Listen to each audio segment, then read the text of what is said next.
Remember 2008, eating fruit roll-ups using your older sibling's iPod, and waiting for your turn to use the Wii, all the while your parents are experiencing extreme financial turmoil, but you don't notice because Just Dance is fun. Now, nearly 20 years later, technology is expensive, confusing, unnecessary, and draining your bank account. How did we get here? Now, I'm not saying that all technology is bad. For example, this video is brought to you by Squarespace. But I'm sure that when we were children, most of us couldn't have predicted that a lot of future technology would be boring gray computer garbage that costs $1,000 a month. I have no solutions to these problems, but I would like to complain about it, so that's what I'll be doing starting right now.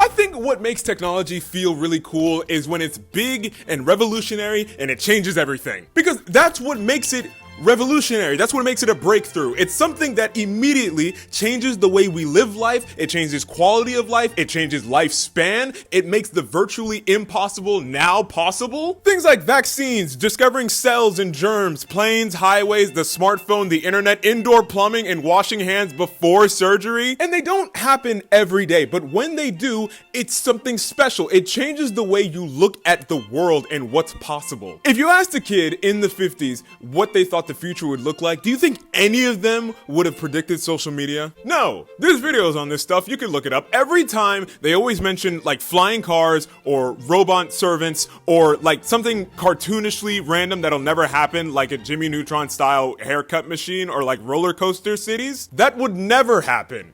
Grow up! They can only imagine within the framework of what they're already familiar with. We have cars, we have planes, maybe one day they'll combine and be one thing. We already have toy robots and small machines. What if one day they became more like people? It's only a moderate expansion on what they already have.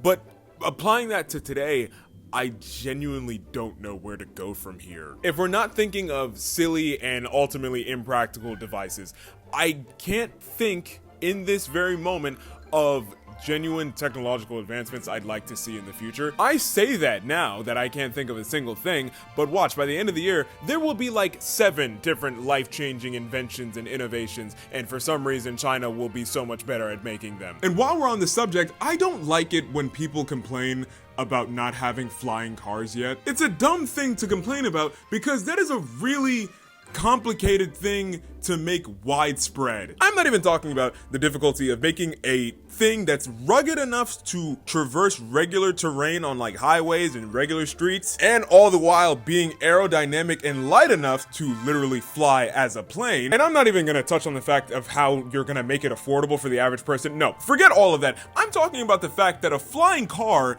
is just a plane. Do you know how to fly a plane? Would you trust yourself to fly a plane while standing next to other people who barely paid attention in driver's ed? Do you want to be on a sky highway with hundreds of other people where a fender bender means plummeting to the earth from thousands of feet up? Then I don't think you want flying cars. That's what that means! But on top of breakthroughs being fun, they're also oftentimes very profitable. There's this interesting video by Mark Manson that I have remembered for like years, where he was saying that to be a billionaire, you essentially need to do 2 things. 1, you need to be a contrarian, and 2, you need to be right. For example, have you ever been driving and maps will give you a route to get to your destination? It's somewhere you've never been before, and it looks pretty simple, and it's gonna get there pretty quickly, but you just feel like, no, I'm pretty sure I know a faster way. Again, you've never been there, but like, you feel like you've got this. Now, 99 out of 100 people would have just followed the route maps told them to go, but you're being different,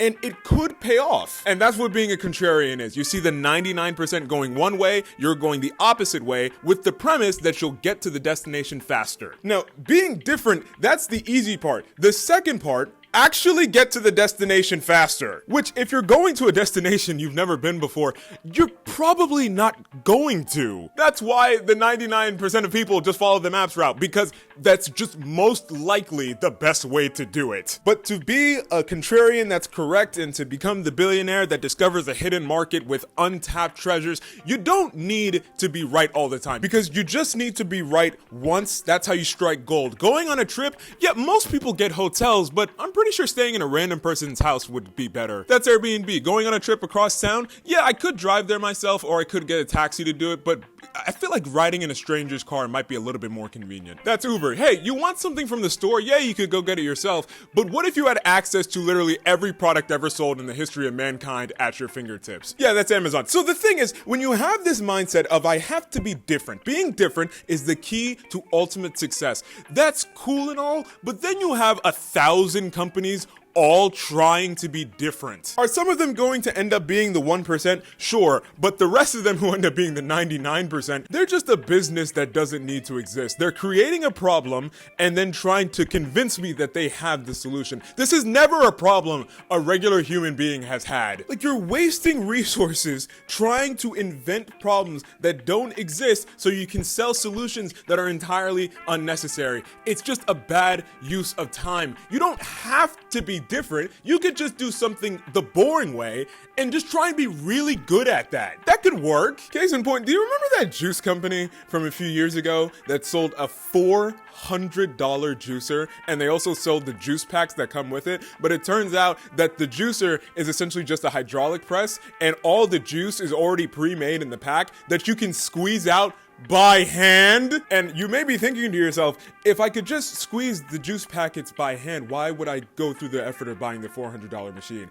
I don't know! This video single-handedly destroyed a company. And we hear about that and we think, oh, how silly, what a stupid idea. It was a $120 million company. But even when new technologies are genuinely useful, I don't care anymore. I'm sorry, there's just too many of you people. Like, when I first learned about what ChatGPT was 2 years ago, I nearly wet my pants. The idea that I could talk to my computer as if it was a person, it was science fiction coming to life. It was the new frontier. Now, fast forward to today, there are 1,000 AI companies, and about 3 of them are actually good. There are too many frontiers. And part of me feels ungrateful because a lot of this tech is genuinely impressive, but I just don't care about it anymore. Case in point, Notebook LM, a fascinating product that when I first heard about it, I was truly just shocked. The idea that I could take an entire textbook or any article or really any form of written media, put it into a computer, and it could summarize it, answer all my questions on it, and make a podcast with 2 people who sound real pretty much within the span of 5 minutes. The technology had me staring at my phone, jaw agape. Fast forward to today, I barely use it. For example, I have finals coming up very soon. I could very easily put one of my classes' entire textbook and any work that I wanted. I could put it all in there. It could summarize it, turn it into a podcast for me. I could do this in less than 10 minutes. I don't care to. An entire textbook of information summarized into a 20-minute audio file, and I'm too lazy to press the 3 buttons that it takes. In saying that out loud, genuinely, is it me? Am I the problem? I should be more grateful for that technology, but I'm truly not. I'm even saying this right now. I'm still not gonna do it. But hey, while we're on the subject of AI, I think it is a bit strange that there is so much technology in my life that is integral to my life and used on a daily basis that I haven't the slightest clue how they work. And that used to be fine. I feel like most of the general population was in consensus that no, we don't understand how computers or Wi-Fi or Bluetooth work, and that's fine. They are mysterious forces of nature, and we simply don't have to think about it. But now, AI and crypto and a bunch of other technology, it's always in the news and it's always affecting the stock market, and people keep talking about it on TikTok. I can't keep not knowing what these things are. You know what other technology is very confusing for me to do by myself? Website design. Can someone help with that? Segway. Sometimes a simple reflection brings it back to where it all begun. Square One. Brought to you by Squarespace. Hello, and welcome back to Square One, the advice show where we keep things simple by getting back to the basics. This week, we asked viewers to call in and tell us about what's going on in their lives. Let's hear from a voicemail we received from a man named Vincent. It's like things just aren't the same anymore, but she said she'd always love me. What am I? Yeah, so this goes on for about 30 minutes. He goes on to say that his heart is now dead because she killed it. That does sound rough. And we here at Square One believe that the best way to help Vincent remember what love feels like is with a beautifully designed website. Isn't that right, people? It'll do the trick. Because on Squarespace, web design couldn't be easier. Although he may still have tears in his eyes, Vincent is about to learn that Squarespace makes web design a breeze. Squarespace has dozens of professionally designed website templates that make even beginners look like pros. And with drag and drop design features, turning a template into your own personal creation simply couldn't be easier. And once you go live, don't forget to try out Squarespace's email tools. With automated emails that make it easy to engage with clients, audiences, and anyone else who wants to know what you're up to. So what are we waiting for? Go to squarespace.com for a free trial. And when you're ready to launch, go to squarespace.com/DavidAchu to get 10% off your first purchase of a website or a domain. There, Vince. She's not coming back, but it's okay. But no, getting back to the not understanding anything new that comes out anymore, do you think I cared when DeepSeek dropped? I didn't. I tried to, I just didn't. I remember seeing the news stories. Ooh, it's Chinese and it uses cheaper chips. What's that supposed to mean to me? Do you think I know what Nvidia does? Oh, well, they make the graphics card that actually power the servers that give us AI. That means nothing to me. That sentence was nonsense. I have no idea what any of that meant. No one does, and I'm the only one brave enough to admit that. The prime example of this, the Majorana 1. Pretty sure that's how you say it. It can't be Majorana, right? That sounds wrong. It's Microsoft's crowning achievement, the supercomputer that utilizes a new state of matter that is more powerful than all the computers on Earth combined. That sounds incredible, but if I'm being frank with you, I have no idea what that sentence means. I can usually trust that there's somebody on TikTok who understands things better than me, or at the very least has more confidence than me and is pretending that they understand things better than me. I can usually depend on that. But go look at comments under videos talking about Majorana 1. No one knows what it is. They will make like jokes and comments surrounding the idea of it, but no one can address it properly. They'll be like, oh, they came up with a new state of matter before the new Xbox drops. Yeah, but do you see how that comment like didn't say anything about like the chip itself? The average person cannot understand the concept of this device, let alone the product itself. We don't understand it enough to critique it in any meaningful way. Okay, I'm pretending to readjust the camera so that you can't tell that I stopped filming and now I'm filming again. Did it work? Now, I don't know much about the current job landscape because I do this for a living and will continue to do so for as long as humanly possible. From what I've heard, it's bad out there. But I do have a lot of friends who work in tech and do IT and they do something with the cloud. I don't know what any of it means. They all have black laptops that they take to work. And then when they're done with work for the day, I ask them, oh, how was work? And they say good. And that's as much as I'm qualified to have a conversation on that topic. I feel like I should understand your job just from the title of it. What happened to that? If you were a baker, you baked goods. If you were an electrician, you worked on electricity in buildings. It used to be straightforward. What happened to the simple days of work? Milk for sale. Glass bottles of milk for sale. You there, boy. I'll take a milk. Sure thing, mister. That'll be a nickel. Excellent. After this, I think I'm gonna go buy a home for $7 and a coupon I found in the Sears catalog. Hip hip. Pleasure doing business with you, sir. Your milk. Thank you very much.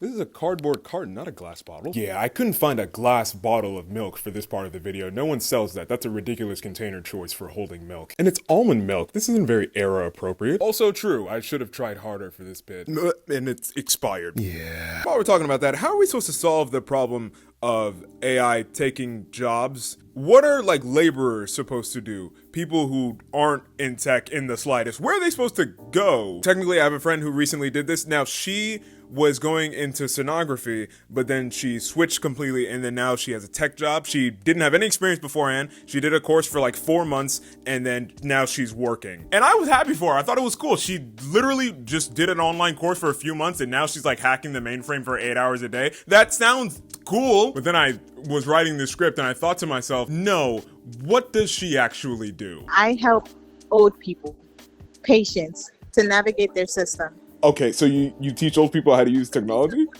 Yes, basically. That's your job? Yeah. Genuinely was surprised by that answer. I did not think...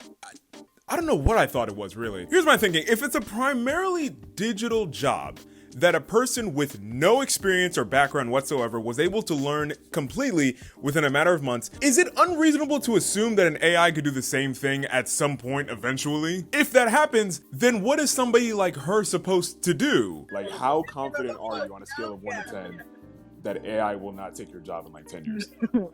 I'm not confident at all. See, I'm okay, sure it that's will my take point. job. Like, I will say there are things that AI can do, but tech, it could take it. That's not comforting. but think of everything that it took for me to get here. Not just college, not just high school, all of it. I've technically been in school for the past 15 years, ever since I was like 5. I went to kindergarten, I learned what numbers are. Then I learned how to count without thinking about it too hard, and then I learned how to add and subtract and multiply and divide, and then I had to learn about exponents, and I had to learn about PEMDAS, and I had to learn about square roots and all of those other things with it. And then I had to be taught that actually, well, math it's not really about known things, it's about finding unknown. So I was introduced to the concept of variables, and then also you spend a little bit of time on trigonometry because triangles come up a lot in math. And then also some numbers aren't real, they are, but they're not. And also you can use numbers to predict how things will behave and act and break. And at its core, math is the language of the universe. It's beautifully harmonious, and you've only scratched the surface of it. I've been doing this from start till now for 15 years, and I still get things wrong a lot. It's almost embarrassing how many times I get things wrong. I'm ashamed of it. I keep it to myself. I will never tell anybody about it. But I feel like I should know how to do this better, but I don't. Like, and this was the plan the whole time. Like, since 6th grade, I knew I wanted to go into engineering. I can only imagine how it would be for somebody who's already had like a whole other job or other career trying to get into this now. Why would you do that to yourself? That sounds terrible. Like, if you're on TikTok, you know those University of Waterloo jokes in like year 1 of engineering versus year 4 of engineering? I feel as though that is very accurate. I'm not even there yet. I'm not at the hard part yet. I have reached the point where I have shed tears over classes and have seriously considered just quitting. I haven't even reached the hard classes yet. I don't know much. The world is just so complicated. It's either that or I am very dumb. It's likely a combination of both. I'm not in love with the argument that, well, technically, once you pay for all the streaming services and you add all the monthly costs up, it really isn't that much different than paying for cable. That's a dumb argument, and you know that's dumb. First things first, don't buy all of them. Why are you buying all of them? Buy Sling or Hulu Live for live stuff, and then maybe one more. YouTube and TikTok will take care of the rest. That's 2 things. Secondly, do you remember what cable was? You paid for 200 channels and you watched 7 of them. And you had no choice in the matter. The schedule was made weeks in advance. You're going to watch what they had planned for you to watch, no changes. So when you miss your appointment to watch the new episode of iCarly you had been looking forward to all that week, but your mother asked you to go to the grocery store with her and it took a little bit longer than she was expecting it to because there was something wrong with the cashier that day, and that's the first time you learned about 5 and 6 o'clock traffic on the highway. It's a thing that you have to get used to. When you finally get home later than she promised that she would be, you go and you run and you turn on Nickelodeon and you realize that it's too late and they're already playing the credits from the episode and you don't know when you're gonna get a chance to watch it again, and then you're really upset and that just ruined your day and now you're mad at your mom and you just stormed off into your room. That's a struggle that I had 13 years ago. That is a real event. I have held that with me ever since. That's what happens when you use cable. You want that back? No, you don't. Stop lying to yourself. The big problem with streaming services is their lack of ownership. Take Netflix, for example. Let's say you do the standard plan without ads, because why would I pay for a streaming service and it still has ads? And that comes out to $18. Really? And stop trying to pull the whole 99 cents thing where, oh, the big number is 17, so really it's only 17. It's $18. We know it's $18. I'm not 7 years old. I know what this is. At $18 a month, after 5 years, you have spent $1,100. But if you wanted to stop paying, that'd be it. You'd have nothing to show for all the money and time you put into that account. That collection that you've built over the past 5 years, gone. If you put that money into DVDs, you would still have it. You could loan them to friends, you could show them to children and grandchildren. You could keep the boxes as decoration, almost as if like a physical checklist of everything you've seen. Sure, it's not exactly an achievement, but it's something that you've done. It's a collection that shows a bit of who you are. You just can't do that with streaming subscription services, and it's even more so for music. People take deep pride in being able to show a collection of music that they have kept with them over the years. It's defined moments in their life. It's part of who they are. If I lost my Apple Music account, I might cry, because that is several years of curating and several years of memories that I attached to all of those songs just gone. And yes, I am complaining about these things, but let's be real. I knew what the premise was when I agreed to it. This wasn't a gotcha moment. And in some ways, complaining like this is almost like buying a car and then being like, what? I gotta fill it with gas forever? I acknowledge that, but as far as I can tell, this is the first generation where renting media is the default way of consuming it. Like, yes, you can still pay for physical media, but admittedly, it is less common, and it's definitely more inconvenient. Its benefit comes in being an investment. Is it going to be fun to fork up like $100 for? In saying this sentence, I realize I don't actually know how much DVDs go for. Minecraft, no, that's not gonna come. Minecraft DVD.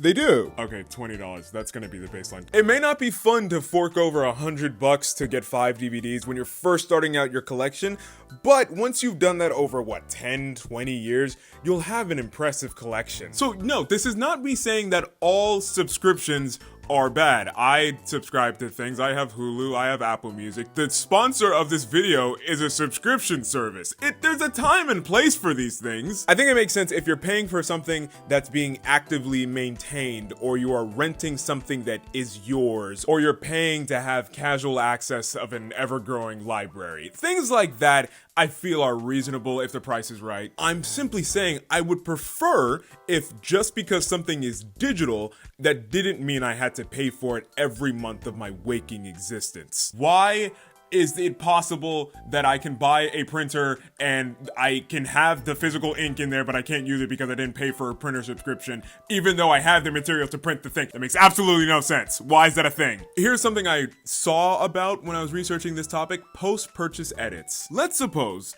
that you bought a book physically in person. Once you take it from the store, you paid the money and you bring it home, it's yours. Author has no reach on it. Nobody can take this from you. You own that book as you bought it. So if that copy, let's say, had a typo in it, sucks. I'm sure the distributor is gonna catch it or whatever, and then they're gonna fix it in future copies, but the copy that you have, that's yours. They can't touch it. That typo is your typo to keep. But if you purchased it digitally, it's possible that that could get fixed after you've purchased it. You don't really own a digital purchase. It's like you have a license to like view it anytime you want, but it's not yours. You know what I'm saying? So in that scenario where you purchased a book digitally and the author just wanted to fix a typo, reasonable, but do they have a right to do that? You bought that copy as it was at that moment. It's yours. It should be. So there's no reason why an author or anybody else should be able to change that. But a typo's not really that big a deal.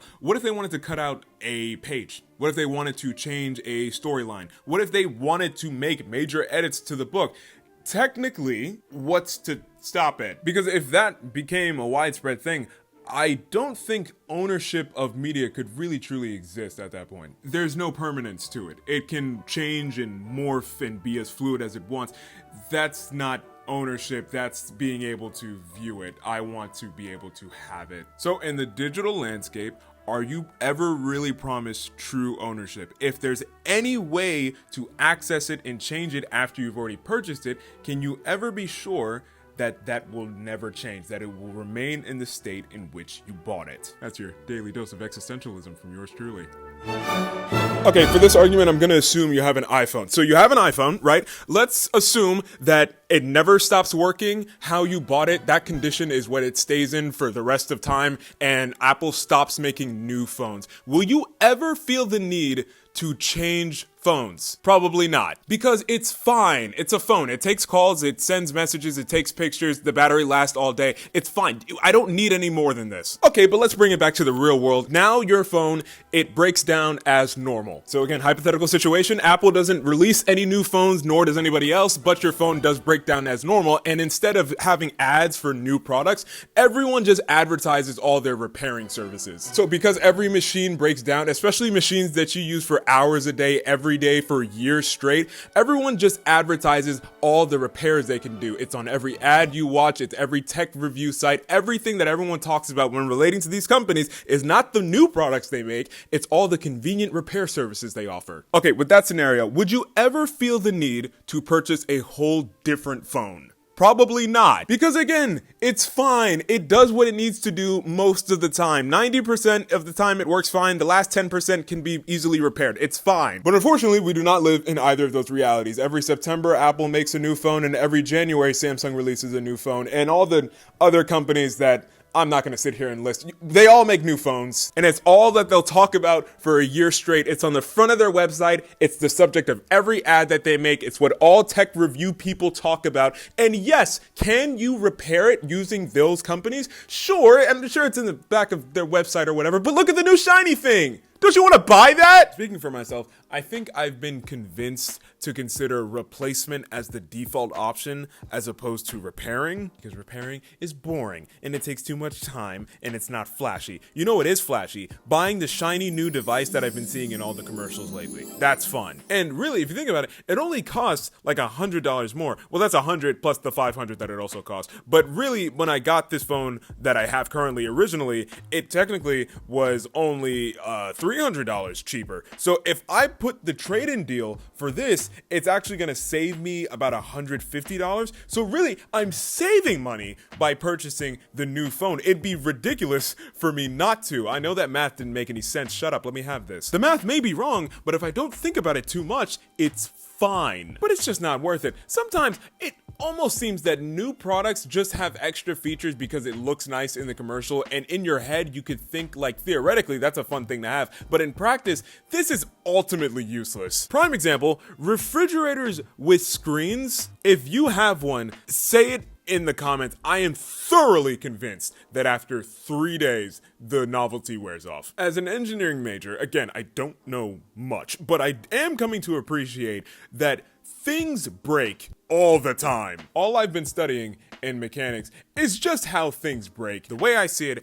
everything is trying to break always. My job as an engineer is to prevent that process for as long as possible. So all I can think of is when you buy a product with extra bells and whistles, those are just more things to break. Bells and whistles break. That's all they want to do. The simple old thing simply has less things that can break, so it'll probably last longer. On top of feeling that newer products are better and you should just want to get them, there's also the societal pressure. Do you think I enjoyed it in middle school when my parents refused to buy me a phone, and so while all the people I knew were listening to music using their iPhones and the white earpods, I was listening to music using my mother's old CD player? Do you think that was a fun time for me? I wanted to be cool. That's not cool. I'll tell you what's cool. Convincing your parents to finally get you an iPhone 7 when you're in the 8th grade. I was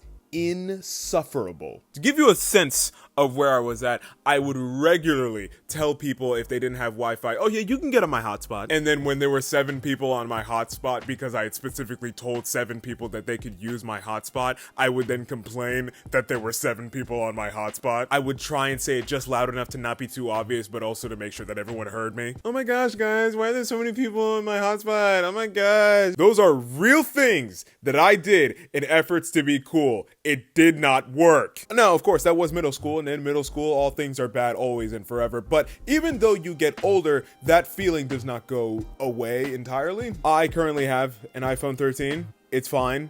I like it. I've had it for 3.5 years. It hasn't given me major troubles. But you don't think I've had my eyes on other phone designs? The iPhone 16, it looks nice. It has that action button. Not super necessary, but I like the idea of it. And then there's the USB-C port. You know what I could do with the USB-C port? The data transferability. I record videos. Do you know what that would do for me? It's nice to fantasize and dream that I could let go of a perfectly functional phone and get a slightly more functional phone. But then I look at prices and I remember what reality is, because of course I'm not gonna do that. Of course. My bad. That's on me.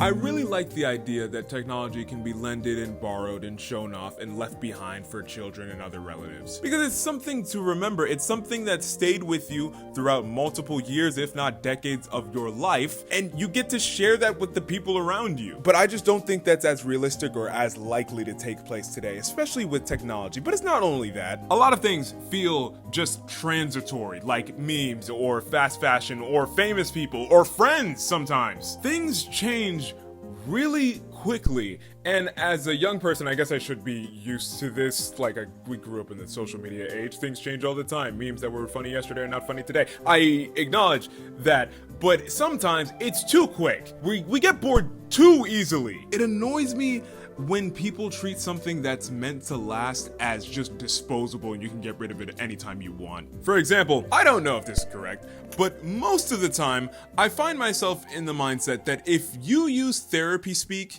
when explaining why you had to cut someone off, I think I'm on their side now. Yeah, you know, it was a lot. I didn't have the bandwidth. I just had to set my own boundaries and start living my own truth. Hey, you suck as a person, don't you? And you know, inevitably, there is at least a handful of people who say that and then it's genuinely valid. But the rest of you heard a blonde woman say that on TikTok and have just run with it. And I don't trust that. I remember I was in 6th grade when the Nintendo Switch originally came out, and I was ecstatic. And sure, at $300, it was a tad bit out of my price range, but I figured that, you know, this is new. Give it a year or two, the price will come down, and maybe I'll be able to convince my parents to get me one. It's been 8 years. 150 million consoles sold, exact same price. But I obsessed over the Switch that entire time. I was convinced that it was the only thing that could satisfy me. And I know what you're probably thinking. In 8 years, you couldn't figure out how to save $300? No, I'm sure that I could have, but that's not the point. It's the principle of the thing. If I could have saved $50 with just a little bit more patience, I was going to do it. But it never happened.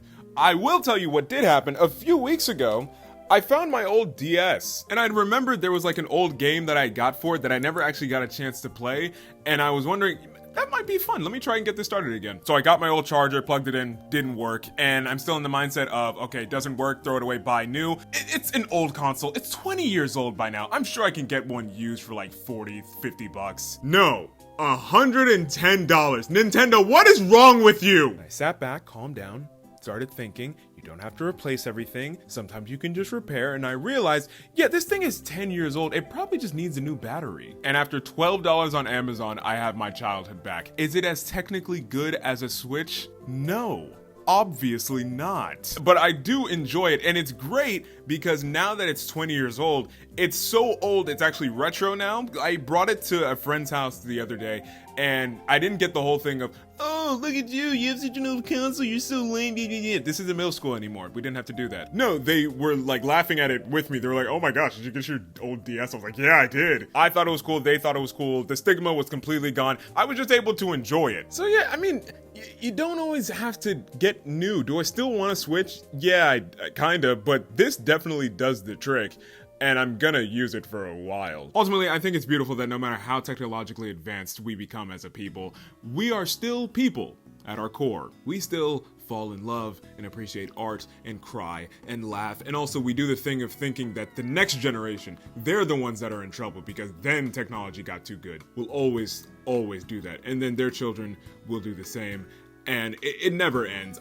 This video actually kind of plays into that. Yeah, we're fine. I still complained because I do genuinely feel these things, but we'll be fine, I think. I just think it's funny. If I try to explain AI to my grandmother, she would explode. And by explode, I actually mean she would just like smile and say, oh, okay.